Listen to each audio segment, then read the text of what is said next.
¿Cómo están? Hoy día es viernes 20 de agosto de 2021 y estamos una vez más en nuestro podcast constituyente con nuestra constituyente, Marcela Cubillos, y nuestro constitucionalista, Germán Concha, un programa que cada día va sumando y sumando audiencia, nos tiene muy contentos en eso.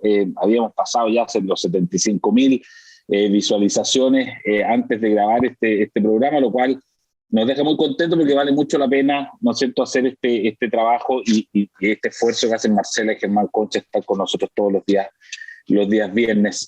Déjenme partir, Germán y Marcela, por una idea así del sentido común. Ustedes están probablemente más adentro del tema, pero a mí me da la sensación de que esta semana vimos una convención con más calma, sin bochornos, con más trabajo concreto, más trabajo físico. Da la sensación como que digo, la calma y el trabajo, no sé si es una idea mía o es un poco más así, Marcela Cubillos.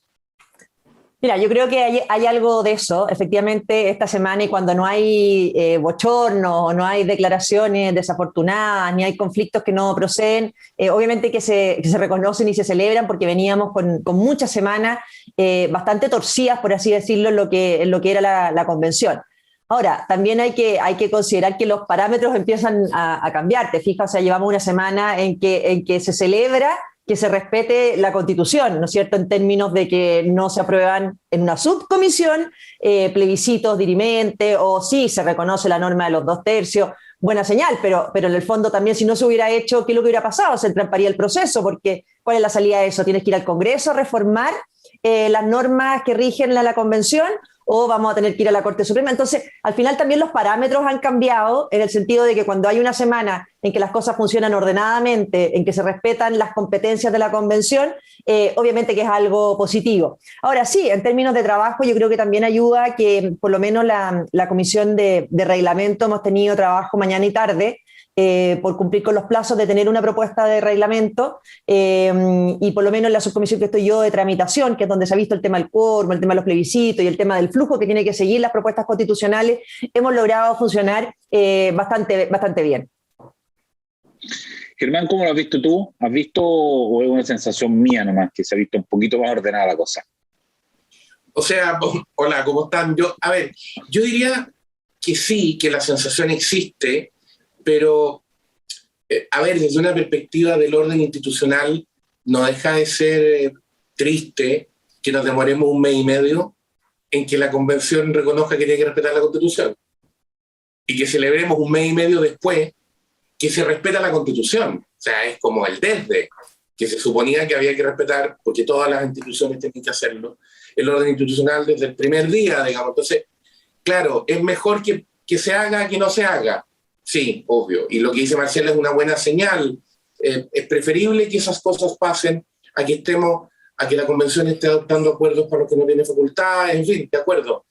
Pero no deja de ser triste que nos demoremos un mes y medio en que todos los que juegan esto entiendan que tienen que respetar las reglas. ¿Sí?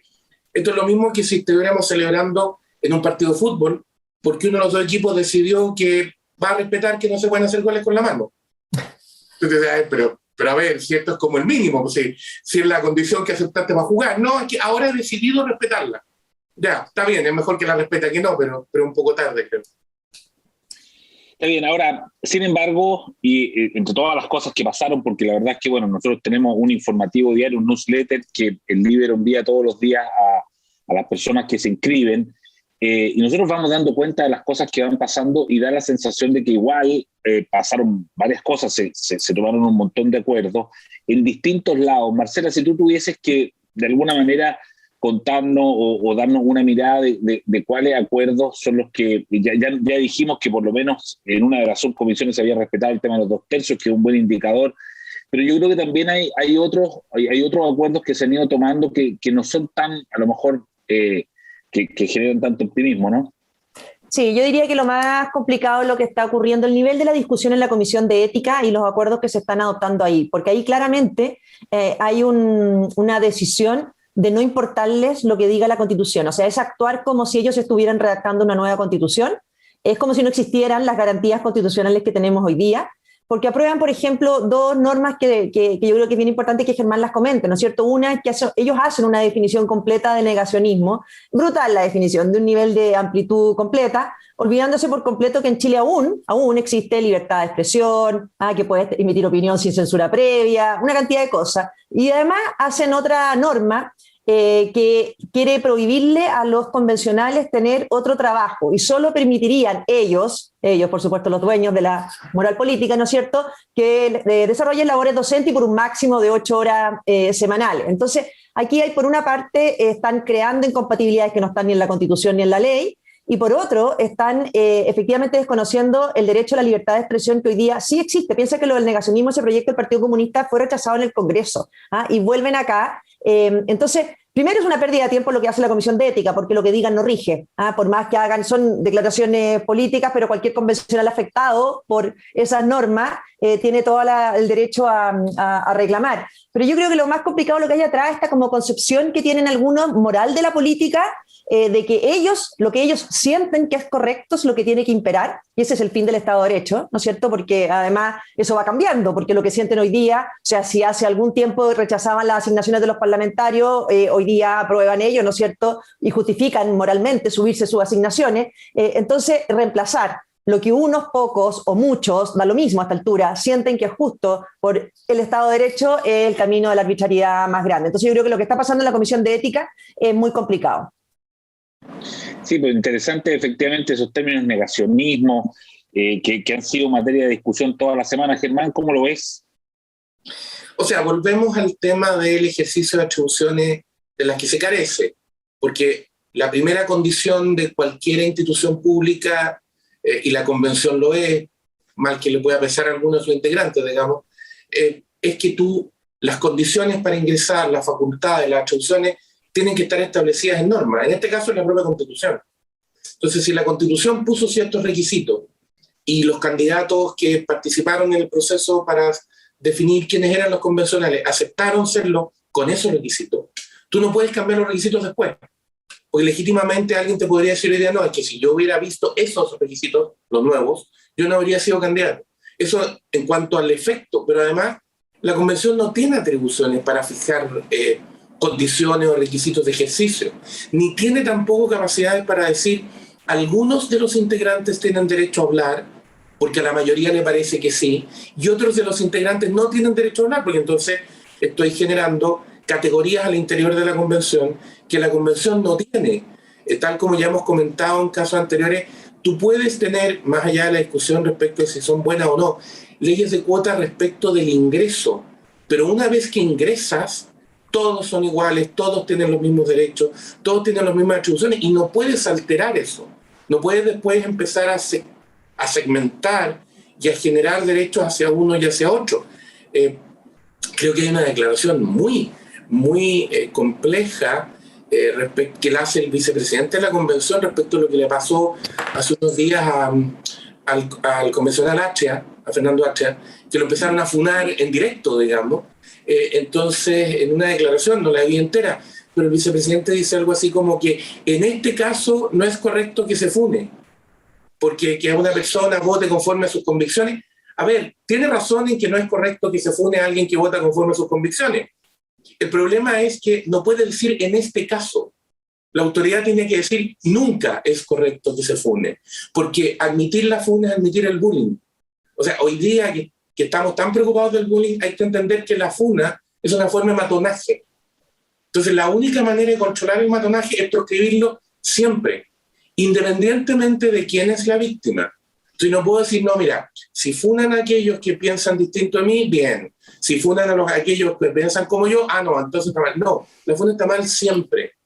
Y tenemos que hacerla, y las autoridades a cargo de un proceso como este tienen un especial deber de asegurarse de que no se les aplique a nadie, no solo a los amigos o enemigos, y no solo en ciertos casos. Está bien que diga que a Fernando Atria no se lo puede funar, más allá de lo que esté diciendo, lo que esté votando. Lo que pasa es que tiene que decir no solo a Fernando Atria, a nadie.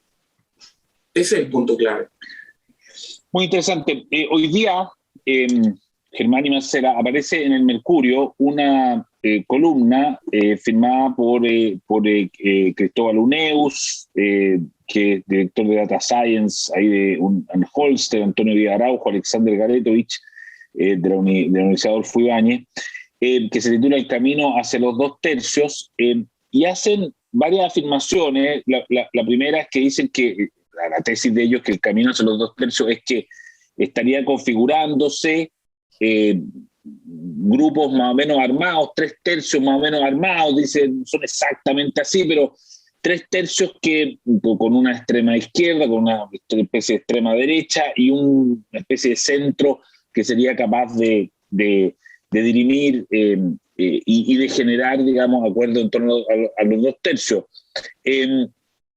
Y luego plantea que habrían 15 constituyentes de Evópoli RN, o sea, de Chile Vamos, que estarían moviéndose hacia posiciones más de centro, y como evidencia de eso prueban tanto sus votaciones como esta carta que escriben como manifestando su voluntad de redactar una constitución que incorpora a los cuerpos, a los pueblos originarios, etcétera.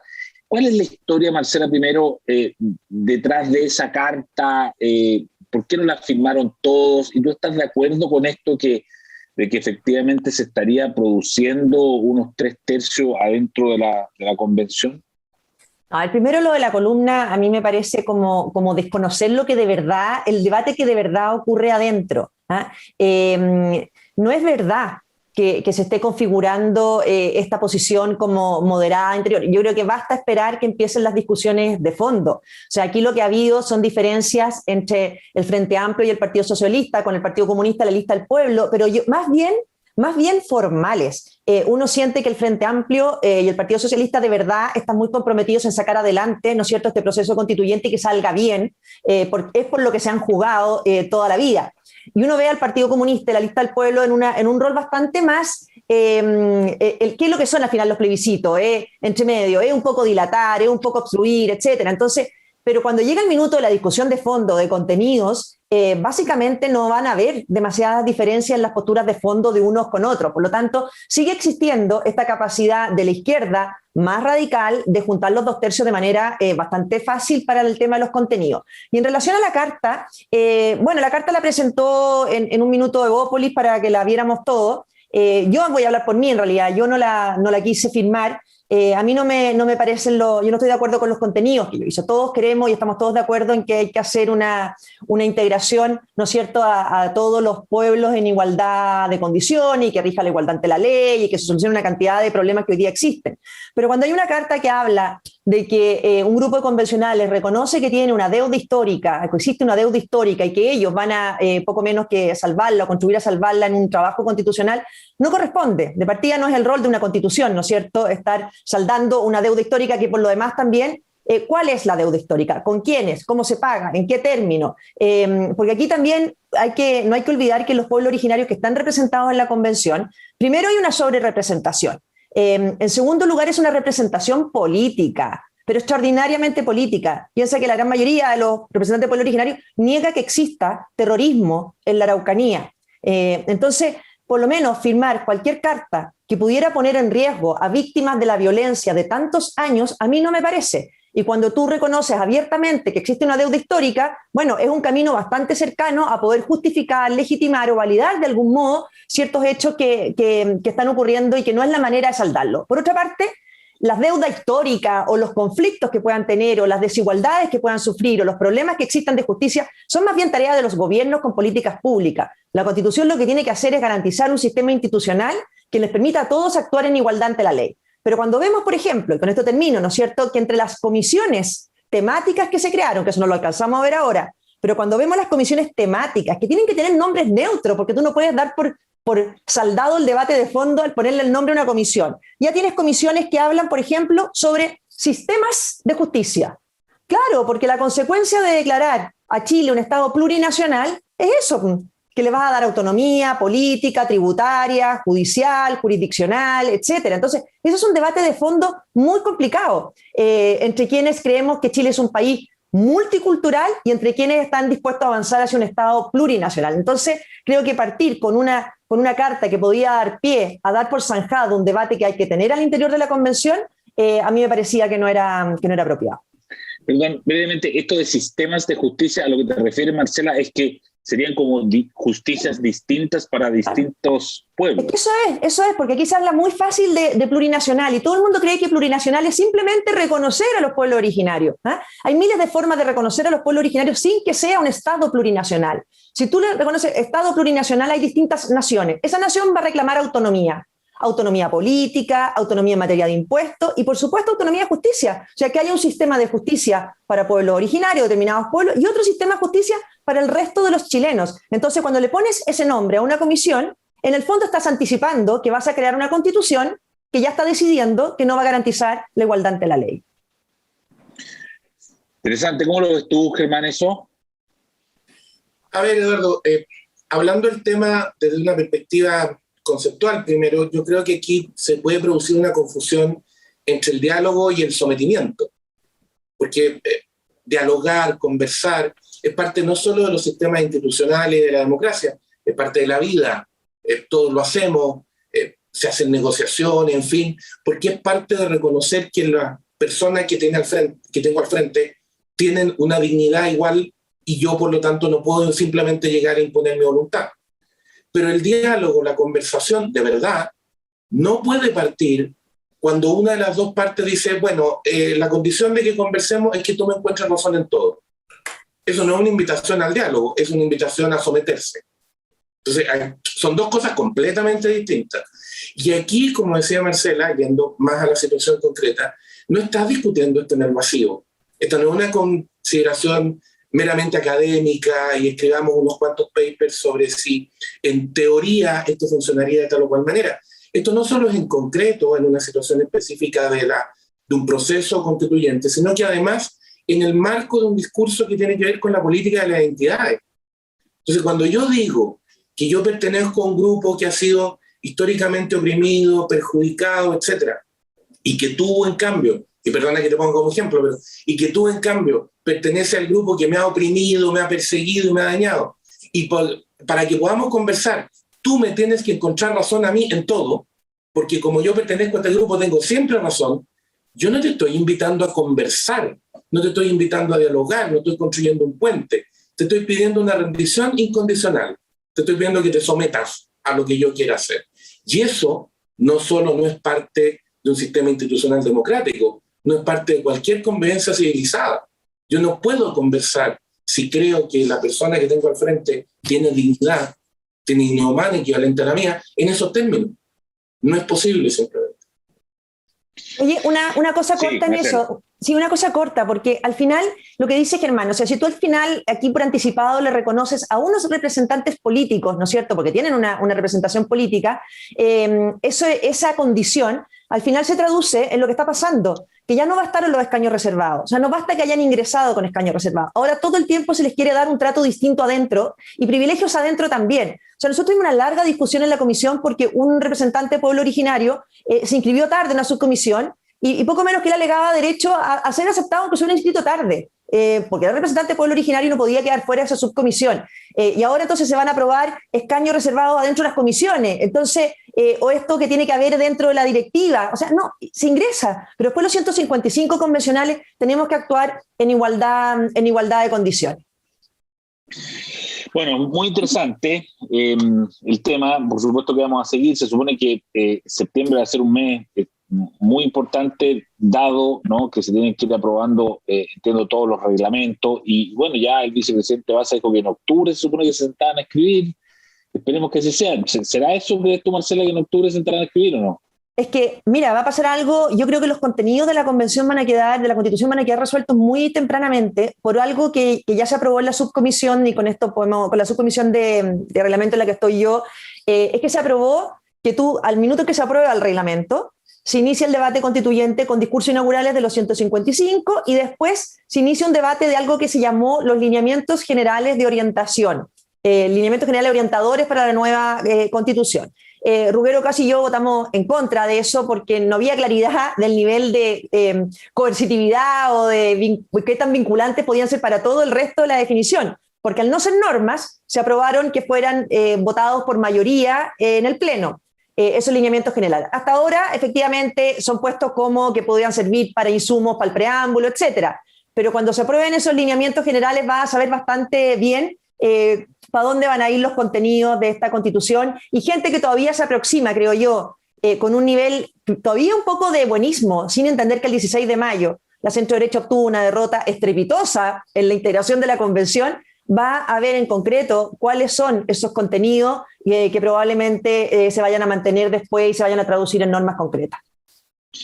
Bueno, vamos a seguir todo eso con atención máxima. Un comentario sí. más. Sí, perdón, por favor. Dice Marcela, o sea, lo que comenta Marcela, es imposible no pensar en que una comparación injusta, porque no tiene que ver con lo mismo, pero la recuerda fuertemente. Una de las conversaciones que se suele dar en ámbitos religiosos, en el mundo cristiano, es si hay alguien que sea infalible, que pueda tener infalibilidad, digamos. Tú oyes estas cosas y dices, estas personas o las personas que actúan así, esta mayoría, no es que se cree infalible, es que se cree Dios.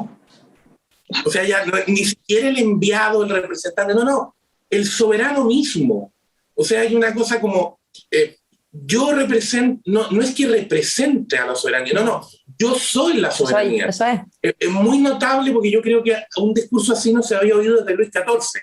Ahora, es muy interesante que el discurso de Luis XIV sea asumido por gente que, teóricamente, debiera detestar a Luis XIV, pero es muy notable que esté diciendo lo mismo, el soberano soy yo.